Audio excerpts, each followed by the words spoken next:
मिले अनेक फल कहत कबीर विचार। ખરેખર એ વિચાર કરવાની વાત છે કે સંત મળે છે ને તો ચાર ફળની પ્રાપ્તિ થાય છે।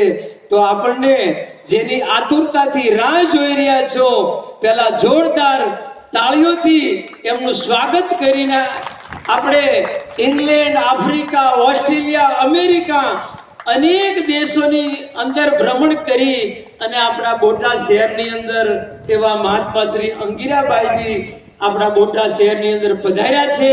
તો ફરી એકવાર જોરદાર એમની તાલીથી સ્વાગત કરી અને જે આજુબાજુમાં જે આંટા મારે છે, હવે ધ્યાનથી 1 કલાક માટે સત્સંગ થશે તો મન એકાગ્ર કરી એ સત્સંગને શ્રવણ કરજો અને પાછા જાતા નહીં કોઈ।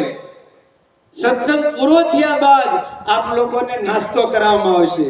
તો ભાઈઓ ને બહેનો બેસી રહેજો, સત્સંગ પૂરો થયા બાદ આપ લોકોને નાસ્તો કરાવવામાં પણ આવશે।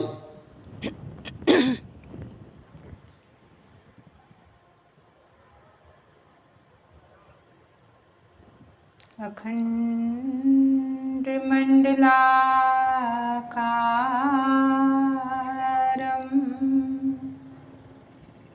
व्याप्तं येन चराचरं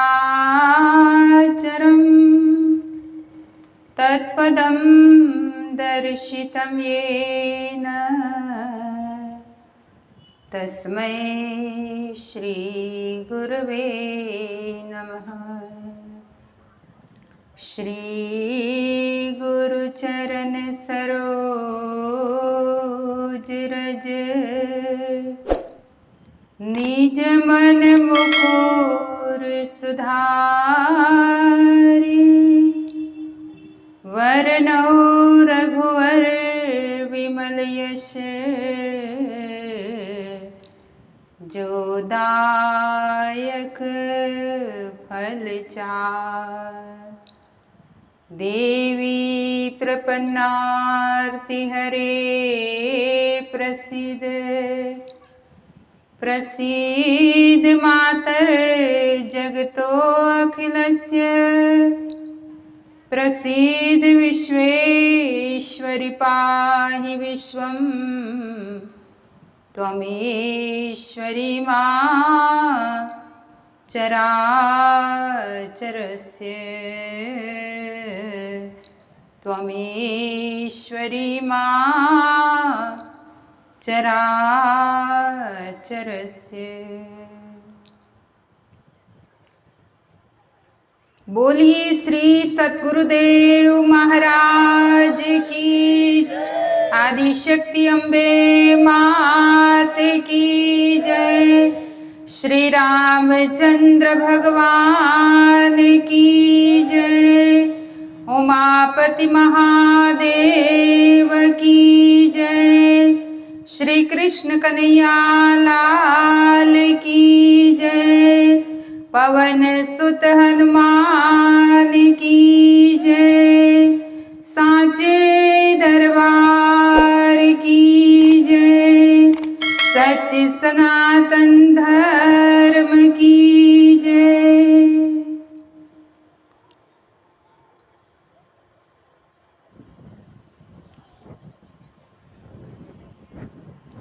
आदरणीय प्रेमी सज्जनों तथा भक्तिमती माताओं ने बहनों, एक राष्ट्र एक ध्वज एक आत्मा जे अमारा श्री गुरु महाराज जी सद्गुरुदेव महाराज सद्गुरुदेव श्री सतपाल जी महाराज ना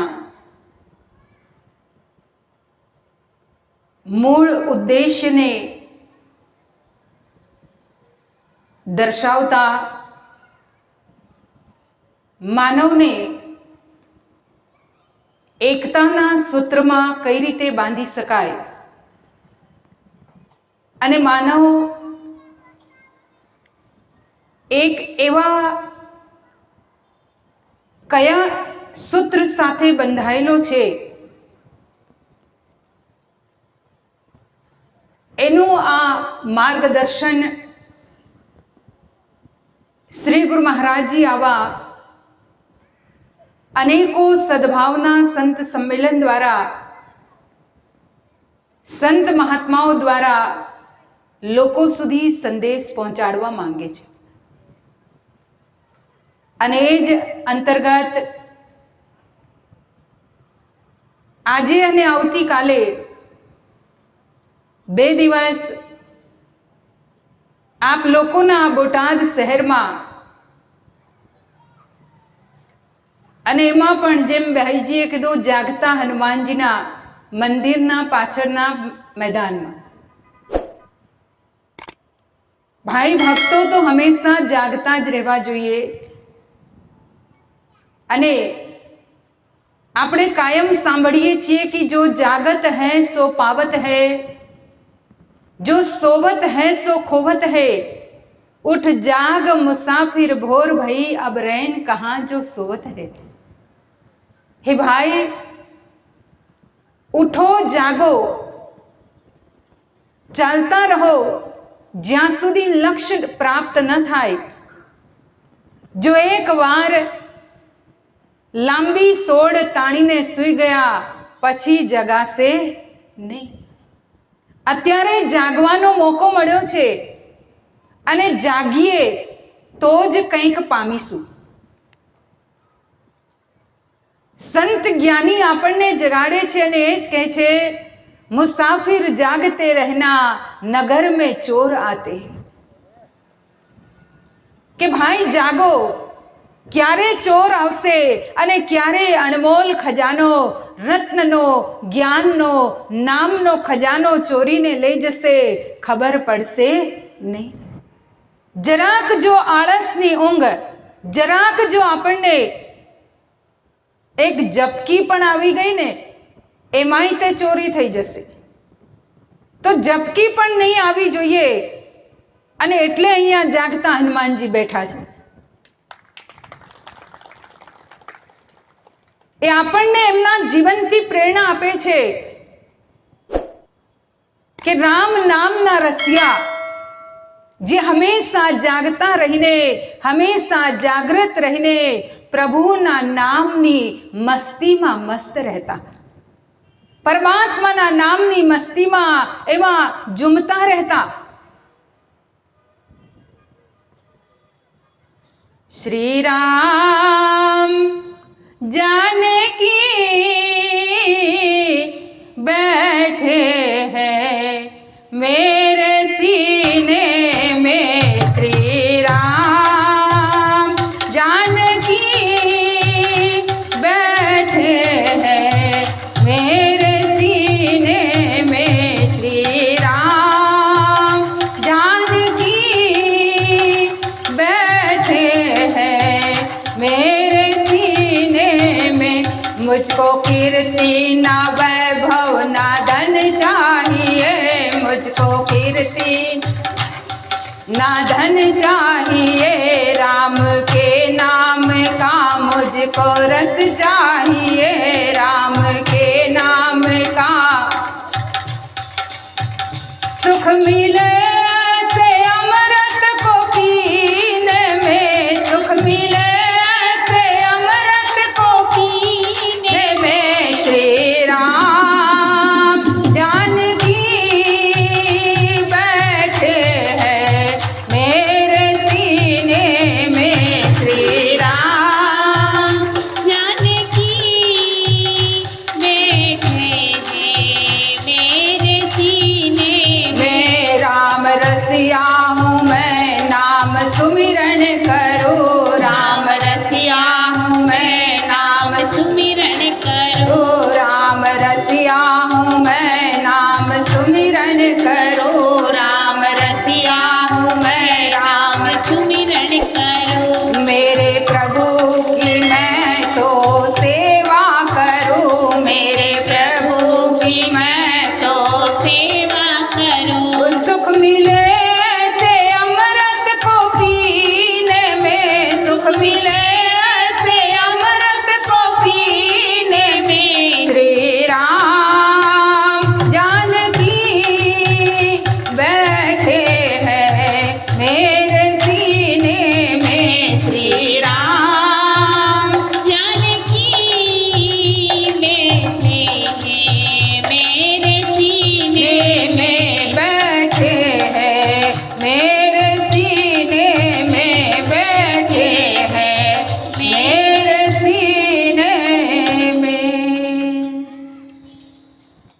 હનુમાનજી જે રામ નામના રસિયા,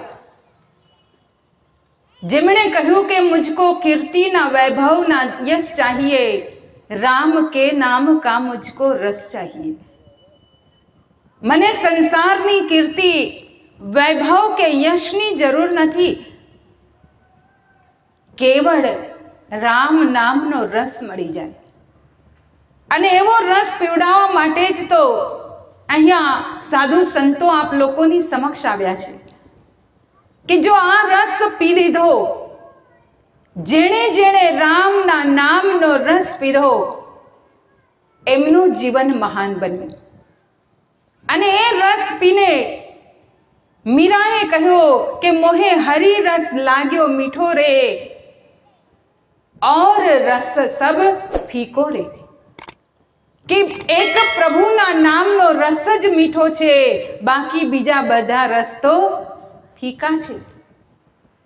પણ આ રસ પીવો કઈ રીતે? અહીંયા તો હમણાં અનાઉન્સ કર્યો કે સત્સંગ પછી બધાને નાસ્તો મળશે. નાસ્તાની તો બધાને ખબર છે. હમણાં ભાઈ કંઈક સ્વાગત ગીત ચાલુ થયું તો નહીં ચાલુ થયું તો કીધું લોચો છે. લોચાની બધાને ખબર. લોચો ખબર ને?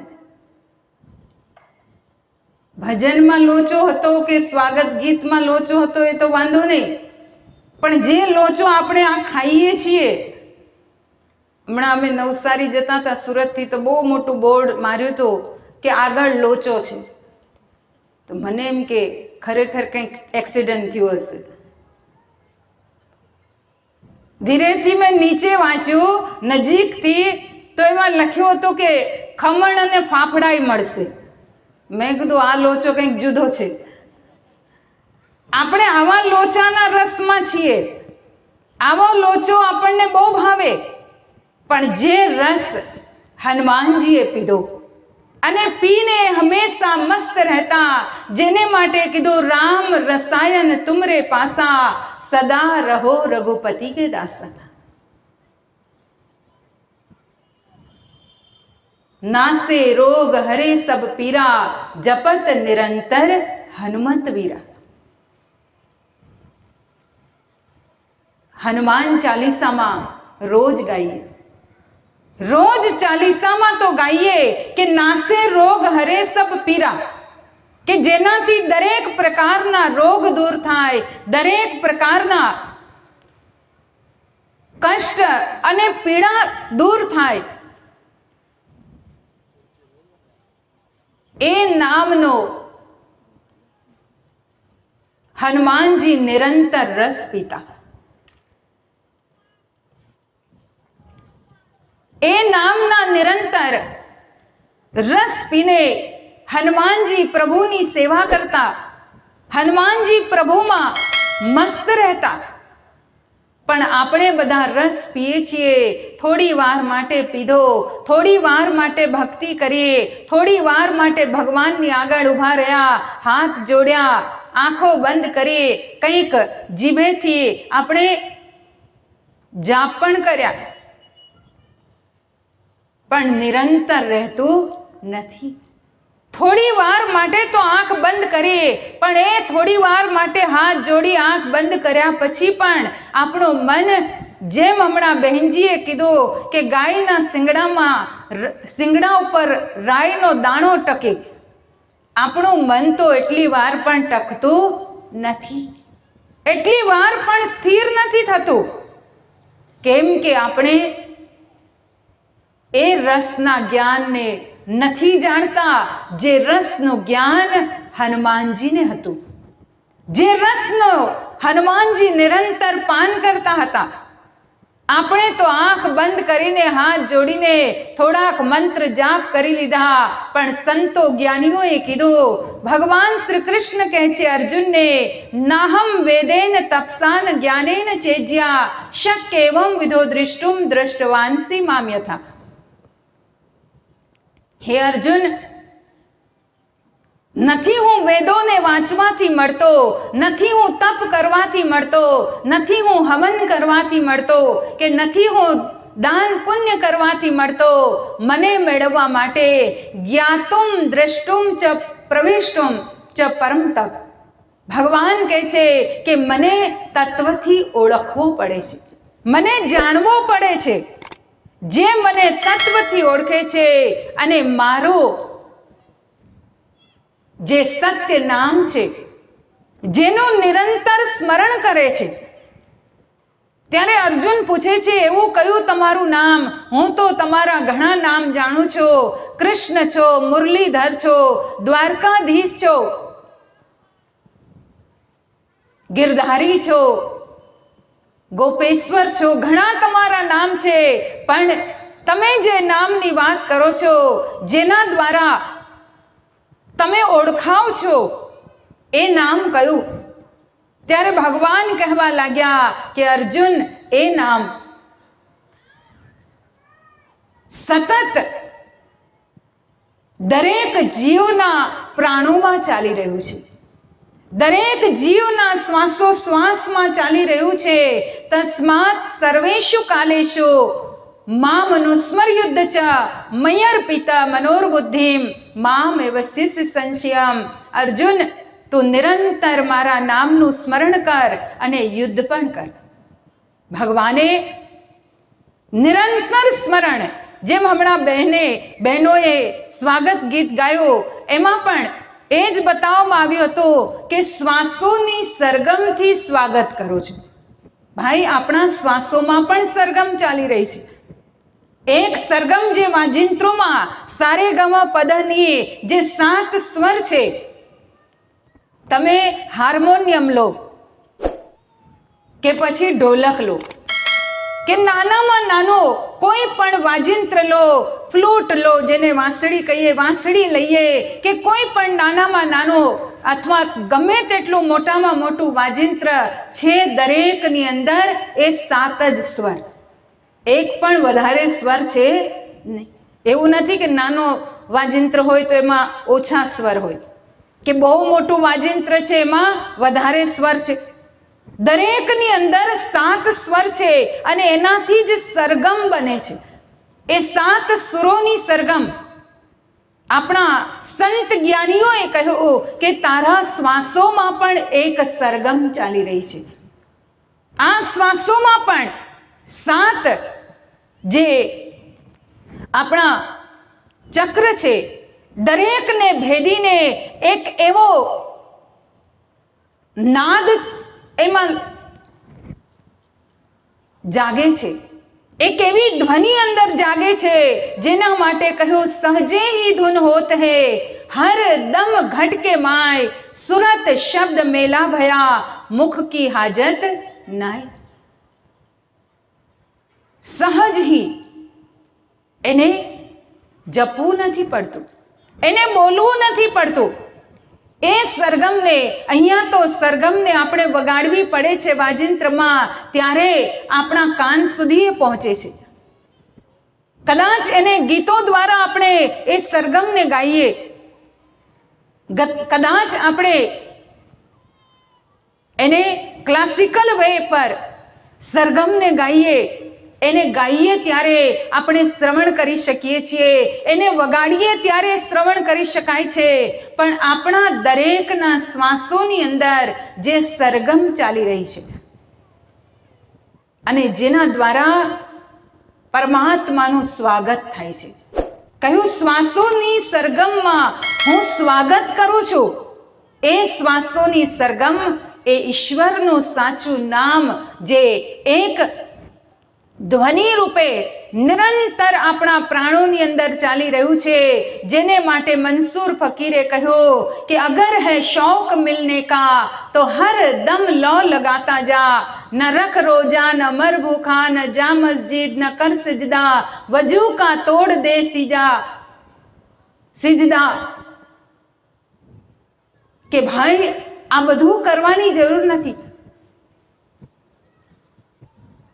પણ તું તારી અંદર રહેલી જે પ્રાણોની લો છે એને પ્રગટ કર.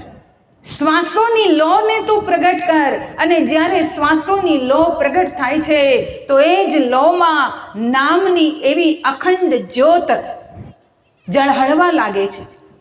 એ નામની જ્યોતને સંતોએ અંતર જગતની ધ્વનિ કહી, એને અંતર જગતની સરગમ કહી, એને સાચું નામ કહ્યું, એને પાક નામ કીધું, હોલી નેમ કીધું, એને કોઈએ સત્ય નામ કીધું તો કોઈએ એને રામ નામ કીધું. હનુમાનજી એ જ રામ નામના રસિયા હતા. એ જ રામ નામનો નિરંતર રસ પીતા હતા. અને એટલે એમણે કહ્યું કે મને કીર્તિ, વૈભવ કે યશની જરૂર નથી, હું તો એ રામ નામના રસમાં જ મસ્ત રહું છું. આજે હનુમાનજીને આપણે બધા પૂજીએ છીએ, પણ એ જ હનુમાનજી એમણે જ્યારે જ્ઞાન પ્રાપ્ત કર્યું, કહેવાય છે કે ભગવાન સૂર્યદેવ દ્વારા એમણે જ્ઞાન પ્રાપ્ત કર્યું. સૂર્યદેવ એમના ગુરુ હતા, પણ સૂર્યદેવ પાસેથી જ્ઞાન મેળવતા પહેલા અનેક કષ્ટોથી એમને ગુજરવું પડ્યું. પહેલા તો સૂર્યદેવે ચોખ્ખી ના પાડી કે અરે હું તો સતત પ્રકાશ ફેલાવતો રહું છું, મને તો એક પળનો પણ વિશ્રામ નથી, એક પળની પણ મને ફુરસત નથી, હું તને જ્ઞાન નહીં આપી શકું. ત્યારે હનુમાનજી કહેવા લાગ્યા કે તમે જ્યાં જ્યાં જે કાર્ય માટે નીકળો છો, હું સતત તમારી સાથે રહીશ અને તમારી સાથે જ ભ્રમણ કરતો રહીશ, તમે મને જ્ઞાન આપો. ત્યારે ભગવાન સૂર્યદેવ કહેવા લાગ્યા, એનો અર્થ કે તું મારી સાથે રહીશ. એક તરફ તું મને ગુરુ બનાવવા માંગે છે અને બીજી તરફ મારી સાથે સાથે ચાલવા જાય છે. આમાં તો ગુરુનું અપમાન કહેવાય. તો કહેવા લાગ્યા કે હું તમારી પાછળ રહીશ, તમે તમારા રથમાં આગળ ચાલો, હું તમારી પાછળ પાછળ ચાલતો રહીશ, તમારી જ ગતિમાં.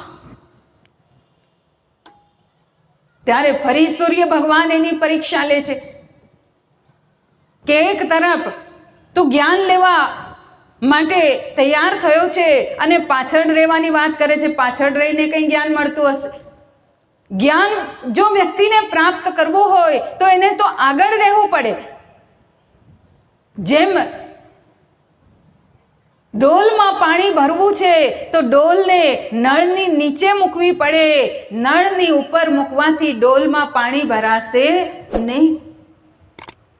કે જો તારે જ્ઞાન પણ જોઈએ છે ને પાછળ રહેવાની વાત કરે છે, ત્યારે હનુમાનજી કહે છે હવે કરવું શું? નથી બાજુમાં રહેવા દેતા, નથી પાછળ રહેવા દેતા. ધીમે રહીને કહ્યું કે હું તમારી આગળ આગળ રહીને જ્ઞાન મેળવીશ. તો ફરી સૂર્ય ભગવાન કહે છે આગળ, મારી આગળ, એનો અર્થ કે તું મને પીઠ બતાવીશ. આ એમની પરીક્ષા હતી, એમનો ટેસ્ટ હતો. જેમને આજે આપણે પૂજીએ છીએ, જાગતા હનુમાનજી કે રોકડિયા હનુમાનજી કે ઘણા હનુમાનજીના આપણે મંદિરો જોઈએ છીએ. જગ્યાએ જગ્યાએ જેટલા રામજીના મંદિર નથી એટલા હનુમાનજીના મંદિર હોય છે. એમને આપણે પૂજીએ છીએ, પણ એમને પૂજ્ય બનાવનાર શક્તિ કઈ હતી?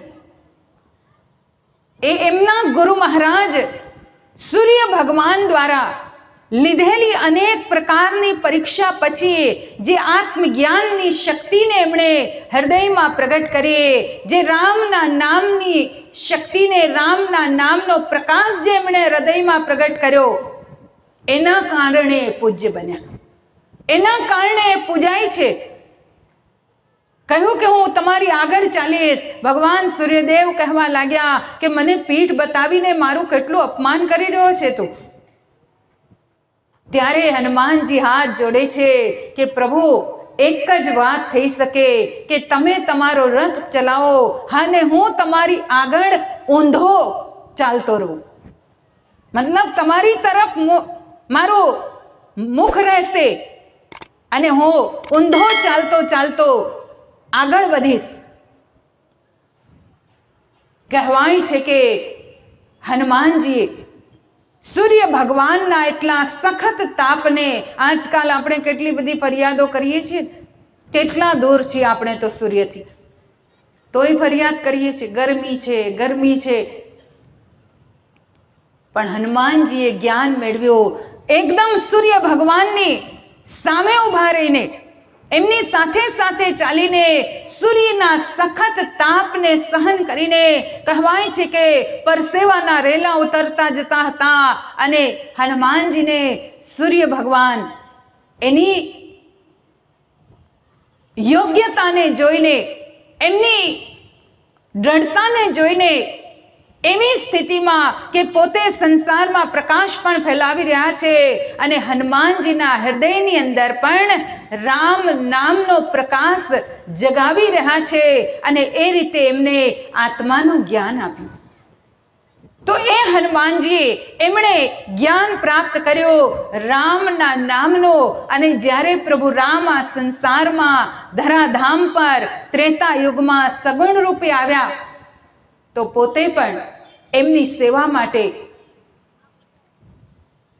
સતત પ્રભુ રામની રાહ જોવા લાગ્યા. કહેવાય છે કે એ આવ્યા પછી, સંસારમાં આવ્યા પછી એમણે ક્યારેય રામને જોયા નહોતા, પણ કિષ્કિંધામાં એમણે રામની મૂર્તિ પોતાના મન દ્વારા જ બનાવી દીધી હતી.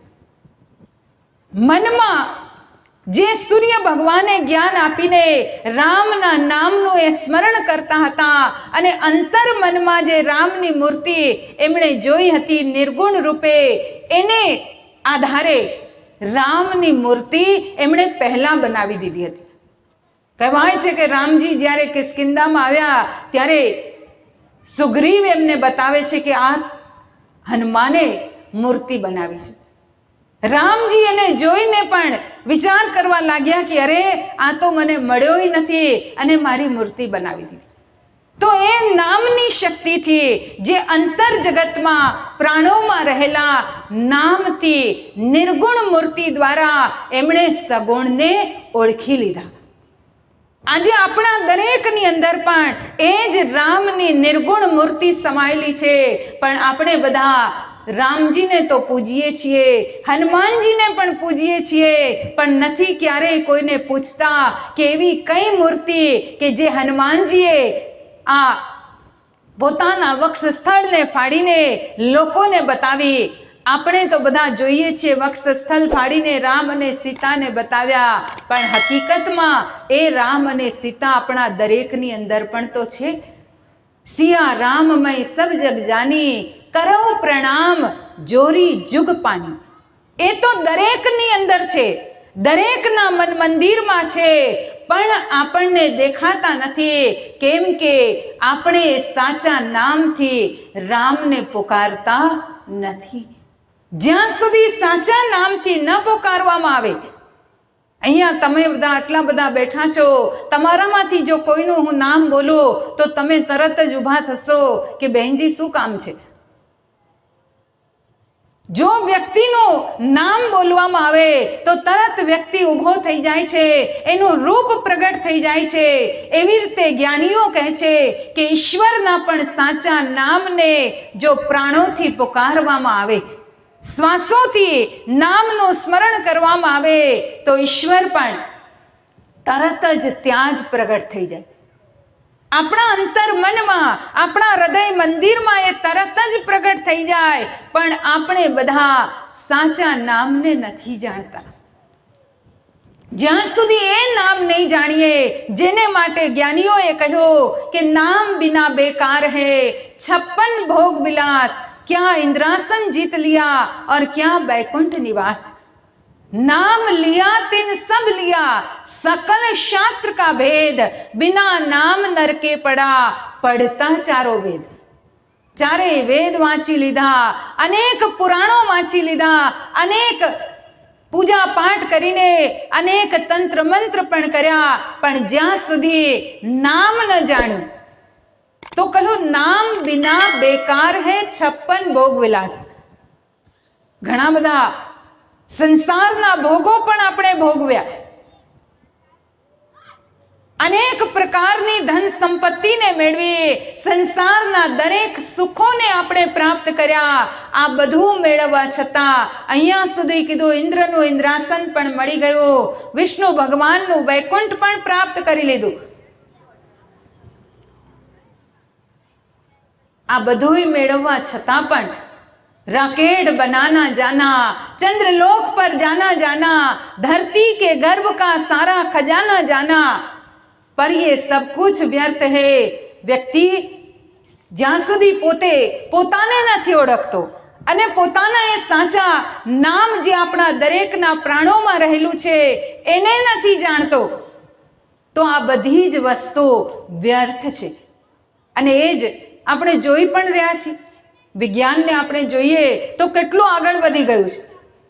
વિજ્ઞાનના માર્ગ ઉપર થોડીક આપણે બુદ્ધિ દોડાવીએ તો આજે વિજ્ઞાને એવી રિસર્ચો કરી છે, સાયન્સે એવી રિસર્ચો કરી છે કે ત્યાં બુદ્ધિ તો શું આપણું કંઈ કામ નહીં કરે. ચંદ્રલોક સુધી પહોંચી ગયા. કેટલા ચંદ્રયાન આપણા ભારત દેશે ઉડાવ્યું હતું હમણાં થોડા સમય પહેલા. એવી ઘણી આપણે શોધખોળો કરીએ. આ ધરતીમાં અનેક પ્રકારના ખનિજ છે, એ પણ વિજ્ઞાને શોધી કાઢ્યા અને આપણા સુધી પહોંચાડી દીધા. પણ આ બધું કરવા છતાં પણ જ્ઞાનીઓ કહે છે કે નામ ન જાણ્યો, ઈશ્વરના સાચા નામને આપણે પ્રાણોમાં ન જાણ્યો અને એનું સ્મરણ ન કર્યો તો બધું જ વ્યર્થ છે.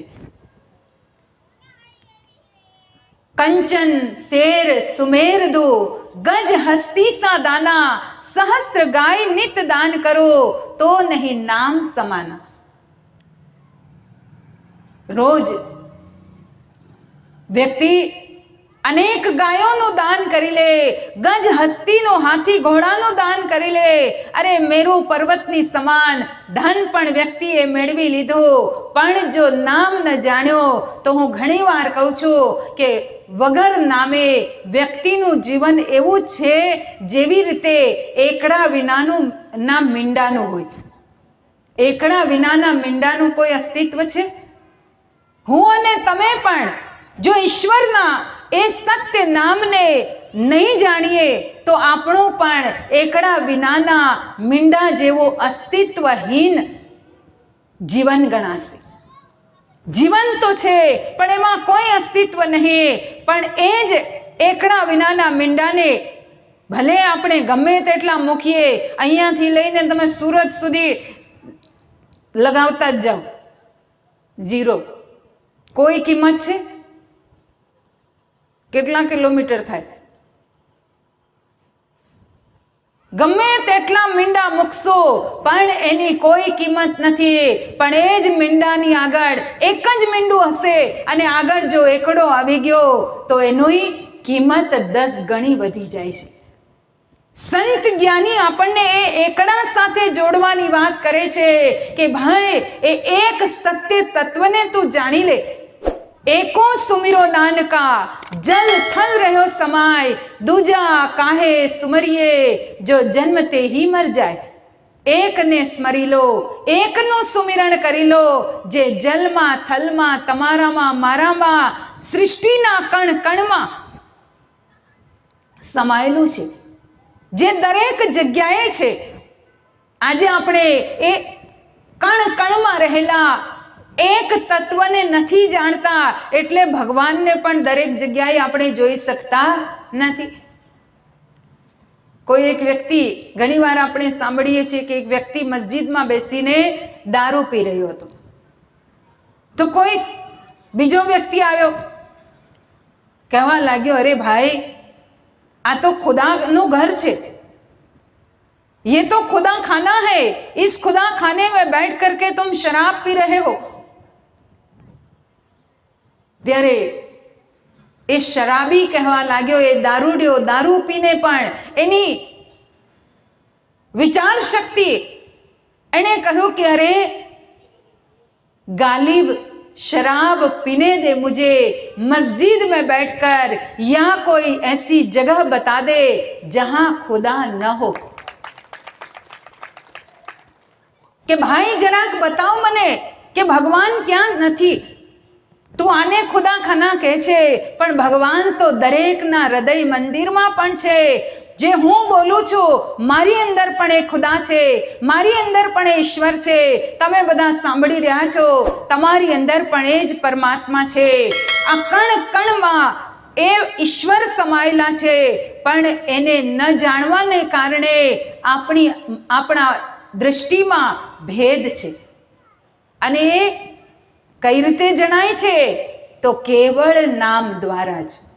નામથી જ કણ કણમાં રહેલી શક્તિને જીવ ઓળખી શકે છે. એક નામને જાણી લીધો, જેમ ભાતનો એક દાણો તમે દબાવો, સમજી ગયા કે હવે પાકી ગયા છે ભાત. બધાય દાણા દબાવવાની જરૂર રહેતી નથી. પાણીને તમે पानी को, नीर को, जल को, वाटर को, एक्वा को, आप को,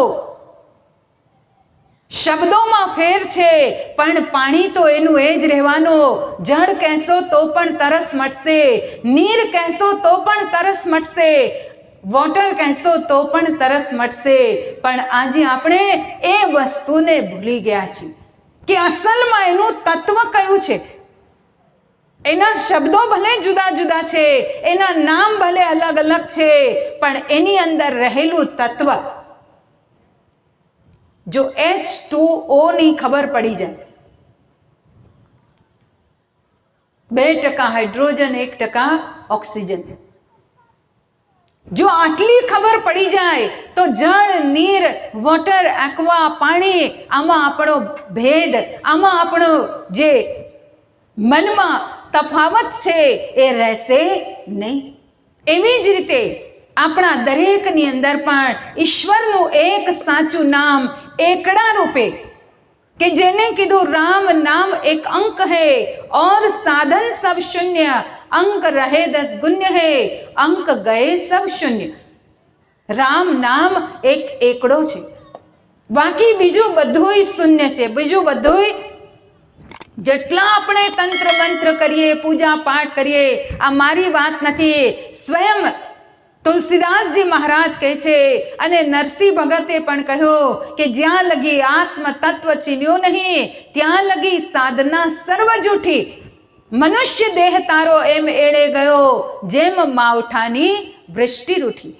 જેમ માવઠું પડે, આજકાલ માવઠાની સિઝન ચાલી રહી છે, જ્યાં હોય ત્યાં આપણે માવઠાની વાતો સાંભળીએ છીએ.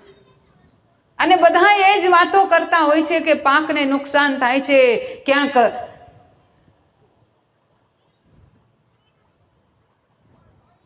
ચોખાને નુકસાન છે, પેલી બાજુ સુરત બાજુ ભાતવાળું ખરાબ છે. હમણાં બધા સુરતી લોકો કે ભાતવાળું છે, ભાતવાળું ખરાબ થઈ રહ્યું છે. આ બાજુ કેરીના પાકને નુકસાન, બીજા જે પણ નુકસાન ઉનાળુ પાક લેવાય એમાં નુકસાન થઈ રહ્યું છે. ભાઈ, આ સંસારના બાહ્ય જગતના માવઠા અને બાહ્ય જગતના પાકમાં જો આ રીતે નુકસાન થતું હોય સિઝન વગર, તો હું અને તમે આ મનુષ્ય જીવન એને કેટલું બરબાદ કરી રહ્યા છીએ. એમાં એ નામની અસલ શક્તિને ન જાણીને આપણે આપણા જીવનને માવઠા સમાન બનાવી રહ્યા છીએ. અને એક દિવસ આ સુંદર ઈશ્વરનો બનાવેલો પાક, અરે એમણે આમાં બીજ વાવ્યું છે, એમણે આ પાક ઉગાડ્યો છે, એમણે આ પાક તૈયાર કર્યો છે. આપણી એવી શું તાકાત કે આપણે એને બગાડીએ, પણ આપણે બગાડી રહ્યા છીએ. છતાં આપણે માવઠા જેવું કાર્ય કરી રહ્યા છીએ અને આ સુંદર માનવ જીવનને, માનવ દેહને નુકસાન કરી રહ્યા છીએ. સંત જ્ઞાની કહે છે, જ્યાં સુધી એ રામ નામના એકડાને ન જાણ્યો, અરે એ જ એકડાને તો માતા પાર્વતીજી જાણવા તૈયાર થયા હતા. ભગવાન શંકર ને માતા પાર્વતીજી પૂછે છે, કેમ કે સતી રૂપે જ્યારે આવ્યા ત્યારે રામને ન સમજી શક્યા, ત્યારે રામ ઉપર એમણે સવાલો કર્યા. કેમ કે સગુણ મહાપુરુષને જલ્દી કોઈ સમજી શકતું નથી, કોઈ ઓળખી શકતું નથી. અરે એવું થોડું હોય, મનુષ્ય થોડી હોય, એને થોડો પૂજાય. કેટલાય આપણે સવાલો કરીએ, પણ ગયા પછી તો પાછા બધાએ હાથ જોડીએ, ખૂબ આરતી ગાઈએ. જાને કે બાદ હોગી પૂજા કહી તુમારી. ગયા પછી તો બહુ મોટી મોટી મૂર્તિઓ બનાવે, ખૂબ પોતાની નામના માટે 108 દીવાની આરતી કરીએ, પણ જ્યારે હોય ત્યારે એમને ઓળખી શકીએ નહીં. માતા સતી પણ નહીં ઓળખી શક્યા. રામની પરીક્ષા લેવા તૈયાર થઈ ગયા, અને તૈયાર તો ઠીક, ભગવાન શંકરની વાત ને ન માનીને એમની વાત ઉપર ઉપરવટ થઈને સીતા માતાનો રૂપ લઈને રામજીની પરીક્ષા લે છે. અને જ્યારે ખ્યાલ આવ્યો કે આ તો સ્વયં બ્રહ્મ છે, કેમ કે સીધું જ ભગવાન રામે કહ્યું કે માં, આવા જંગલમાં તમે એકલા, મારા પ્રભુ શિવ શંકર ક્યાં છે? તો બહુ શરમ આવી. लाज से मर गई देवी, नैनों से बहने लगा नीर रे ओ।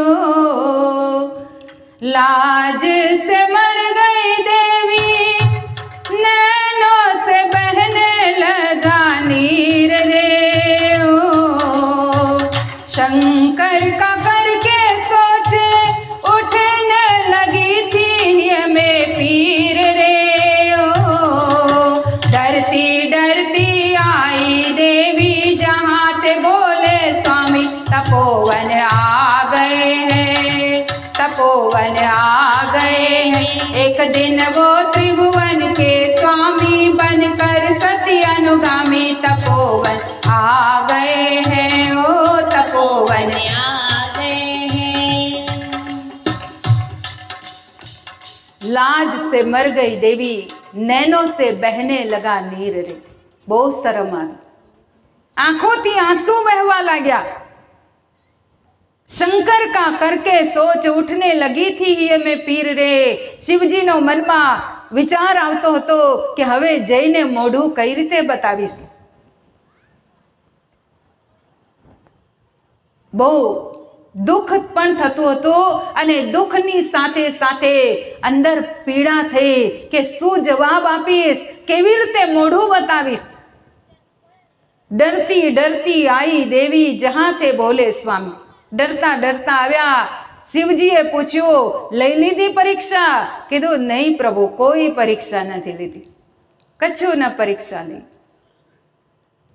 ભગવાન તો અંતર્યામી, આંખ બંધ કરી બધું જોઈ લીધું. અરે આણે તો મારા માં સીતાનું રૂપ લીધું હતું, અને જે માં રૂપે આવ્યા, હવે એને પત્ની રૂપે ડાબી બાજુ બેસાડાય નહીં.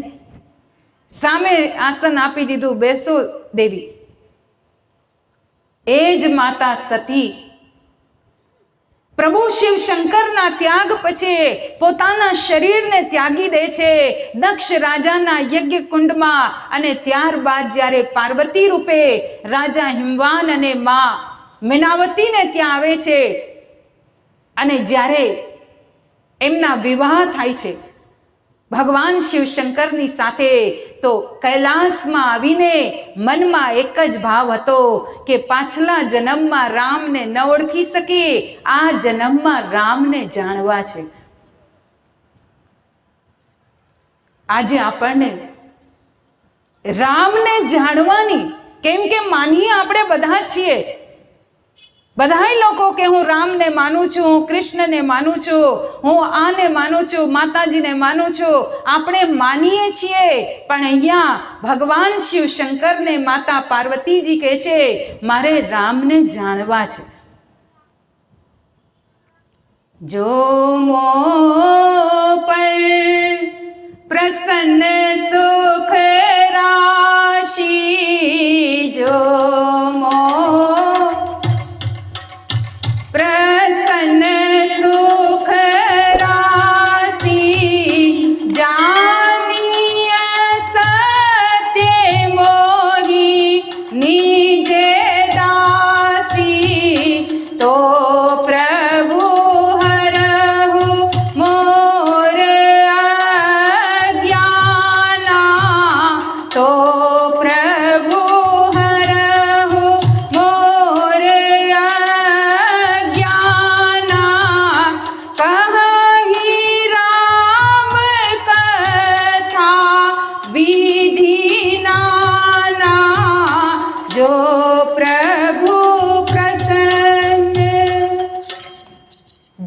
પ્રભુ પ્રસન્ન હોય સુખ રાશિ. હે ભગવાન, જો મારા પર પ્રસન્ન છો અને તમે તો સુખોના ભંડાર છો, દરેક જીવને સુખ આપનાર છો, દરેક જીવને આનંદ આપનાર છો, તો હે પ્રભુ મને પોતાની દાસી જાણીને, જાણીએ સત્ય મોહી નિજ દાસી, મને પોતાની દાસી જાણીને હે પ્રભુ મારું અજ્ઞાન દૂર કરો. તો પ્રભુ હરહુ મોર અજ્ઞાન, મારું અજ્ઞાન દૂર કરીને મને રામના વાસ્તવિક સ્વરૂપની ઓળખાણ કરાવો. મારે રામને જાણવા છે, રામને ઓળખવા છે. શું એ જ રામ છે કે જે જો નૃપ તનયત બ્રહ્મ કિમી નારી બિરદ અતિ ભોરી, કે જે રાજાના પુત્ર દશરથ રાજાના પુત્ર શું એ બ્રહ્મ છે? અને એ બ્રહ્મ છે તો એમને કઈ રીતે જાણવા, એનું કઈ રીતે ધ્યાન કરવું?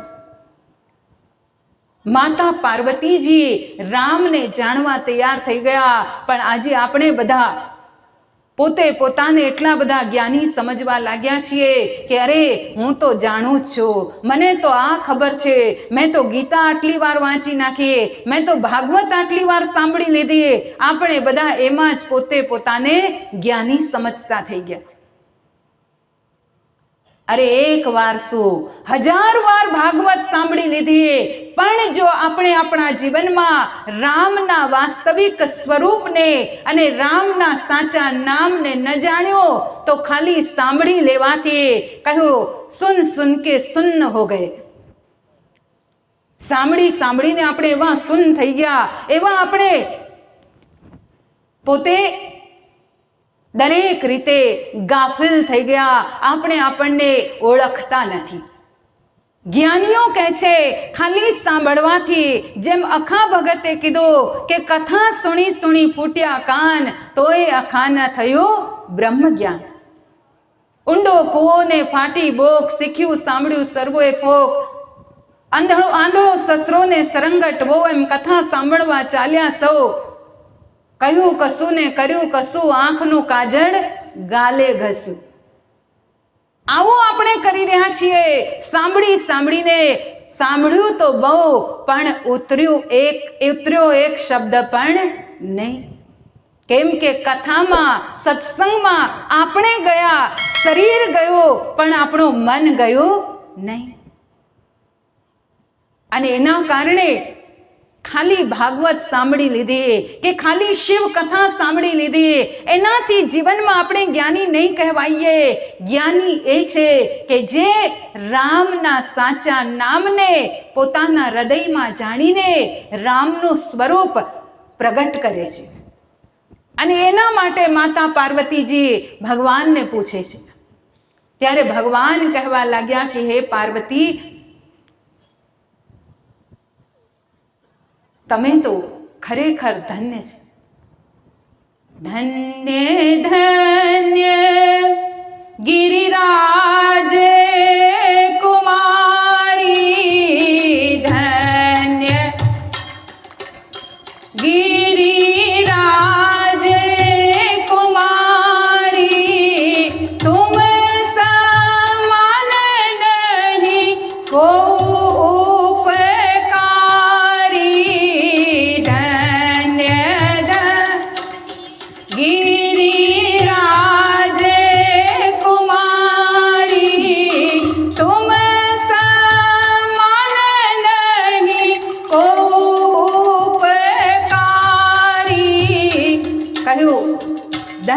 ધન્ય ગિરિરાજ કુમારી. હે પર્વતરાજની પુત્રી,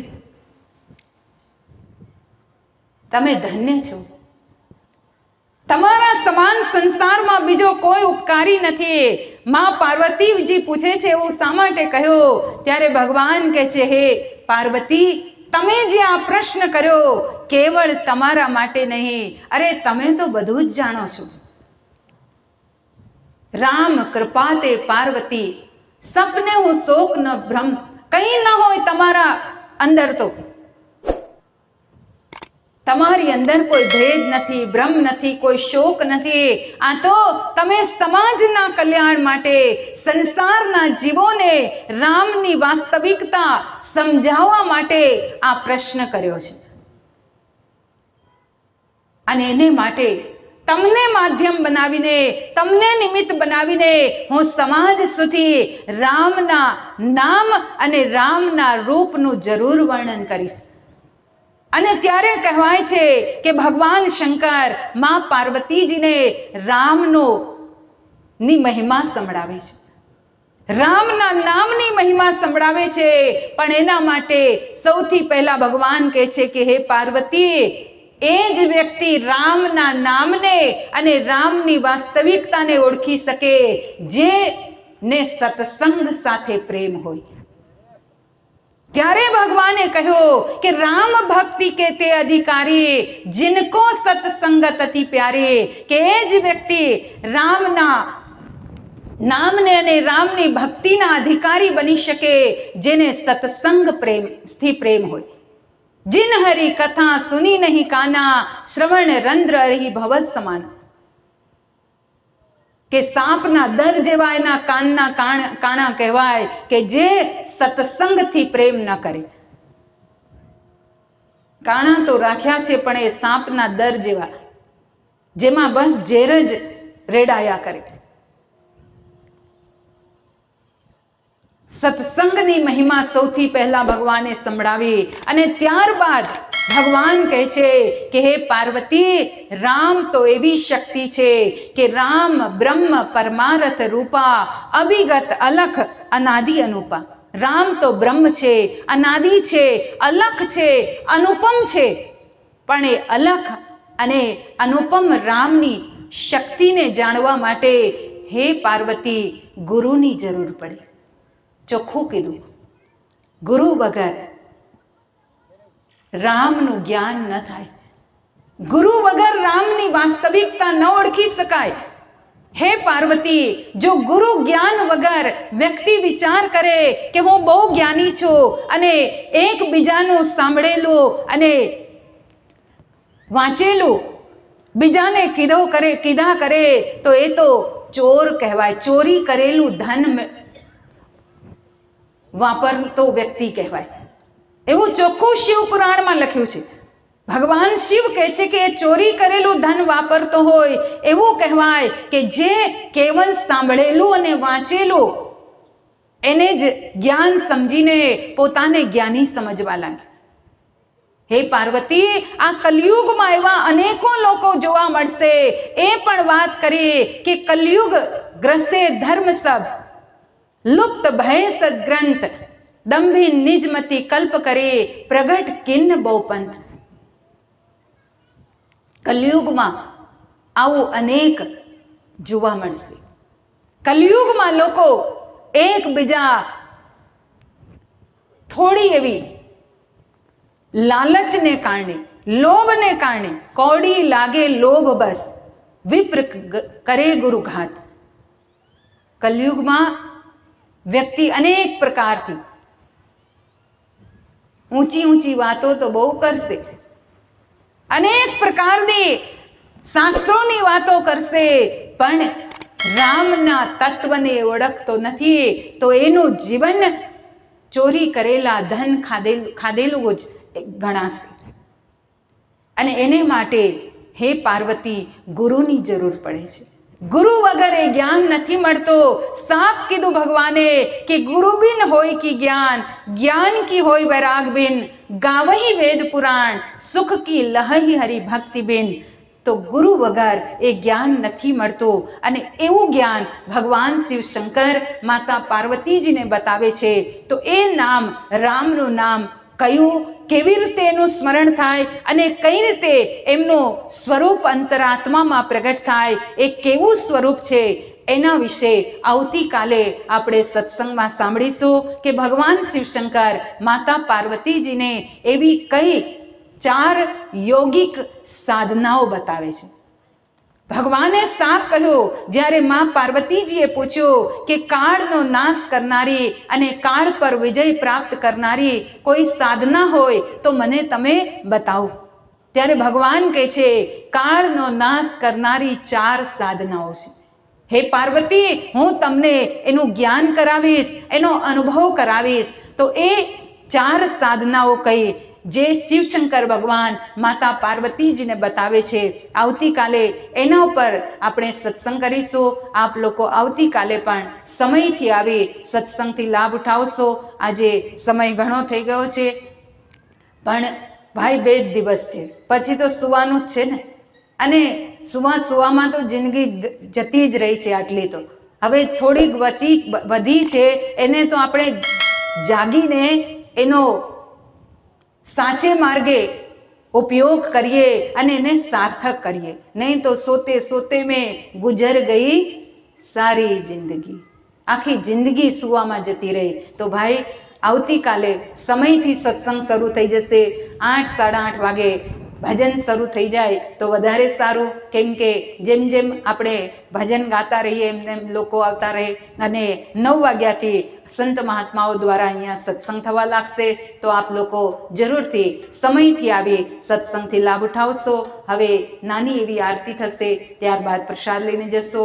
ભાવનગર શાખા દ્વારા આ સત્સંગ દર વર્ષે અહીંયા રાખવામાં આવે છે. અને વર્ષો પહેલાંથી હું બોટાદથી તો પરિચિત જ છું. પહેલાં પણ બહુ વર્ષો પહેલાં આવી હતી. અને એમ પણ આ તો ગોકુળિયું ગામ છે. બોટાદ શહેર તો અમારું ગોકુળિયું ગામ છે. કદાચ ભક્તો બહુ સરળ અને એવું અલગ જ એક આનંદ મળતો હોય છે. તો આવતીકાલે આ ભક્તો દ્વારા જે આટલું સુંદર આયોજન થયું છે, આજે પણ થયું, આવતીકાલે પણ આખો દિવસ પ્રોગ્રામ ચાલુ જ રહેશે કંઈક ને કંઈક. તો આપ લોકો એમાં બધાએ સામેલ થઈને ખૂબ ખૂબ સહયોગ આપશો. એટલું કહેતા હું મારા વિચારોને વિરામ આપીશ. આરતી કરીશું. ત્યારબાદ જેમ અમારા ભાઈએ કીધું, રમણભાઈએ, નાસ્તા પાણીની પણ વ્યવસ્થા છે. તો નાસ્તા પાણી કરીને જ બધા જશો. બોલીએ શ્રી સદગુરુદેવ મહારાજ કી જય. આદિશક્તિ જગદંબે માત કી જય. પવન સુત હનુમાન કી જય.